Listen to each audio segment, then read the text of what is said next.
ఇన్నొద్దులు cricket ముచ్చట్లంటే మనోళ్ళు ఏ దేశంలో ఆడుతుండ్రు, ఏ దేశపోళ్ళు మన తానికొచ్చి ఆడుతుండ్రు, టెస్టా, వన్డేనా, లేదంటే T20నా, అది కాదంటే IPLా, ఏ కప్పు కోసం ఆడుతున్నారు, ఏ మ్యాచ్ ఎప్పుడు ఉన్నది, ఎవరెవరి నడుమ పోటీ ఉంటుంది, సెమీఫైనళ్లకు ఎవరు పోయే కోప్ ఉంటుంది, కప్పు ఎవరు కొట్టొచ్చు, ఇగో గివ్వే ఆటలు రాస్తుంటారు, చెప్తుంటారు. కానీ మన తాన ఆట కంటే ఎక్కువ లొల్లే నడసబట్టే.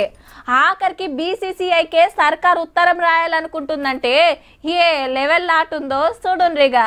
హైదరాబాద్ క్రికెట్ సంఘం భాగవతాలు బయటికి గుంజే కార్యం నడుస్తుంది. అరెస్ట్ అయిన 6గురిని చెర్లపల్లి జైలుకెళ్లి CID ఆఫీస్ కు తీసుకొచ్చిర్రు.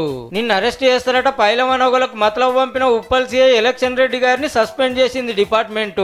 ఆటల టైంలో సార్ కు టికెట్లు ఇస్తే గిట్లా థ్యాంక్స్ చెప్పుకొని బుక్ అయినట్టుండు. BCCIకి వెళ్ళి వచ్చిన పైకం ఎంత, మీరు ఖర్చు పెట్టింది ఎంత, అండ్లకెళ్ళి దేనికెంత అనే వివరాలు గుంజుతాండ్రు. కోట్ల రూపాయలు గమ్మేసిర్రట. మరి ఇంకో దిక్కు ఈడీకి ఫిర్యాదైంది తెలంగాణ క్రికెట్ సంఘం. HCA భాగవతం వెనకాల రామన్న కవితకున్నారు, ఎంక్వైరీ చేయాలని కంప్లైంట్ చేసిండ్రు. అయితే ఓ పార్ KTR సార్ బామ్మర్ది రాజపాకాల గారి ఈవెంట్స్ నౌ అనే యాప్ లో IPL టికెట్లు అమ్ముకునే ఛాన్స్ ఇచ్చిర్రట. అప్పుడు అవినీతి జరిగిందనేది ఇలా మాట.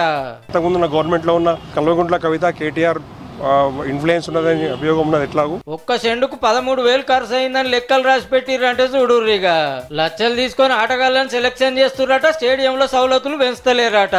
IPL టైంలో ఎక్కువ టికెట్లు పుక్కట్లు కావాలని సన్ రైజర్స్ ఓనర్లను సతాయించినందుకు ఎంక్వైరీ చేపిస్తే ఒక్కొక్క కథ బయట పడుతుంది.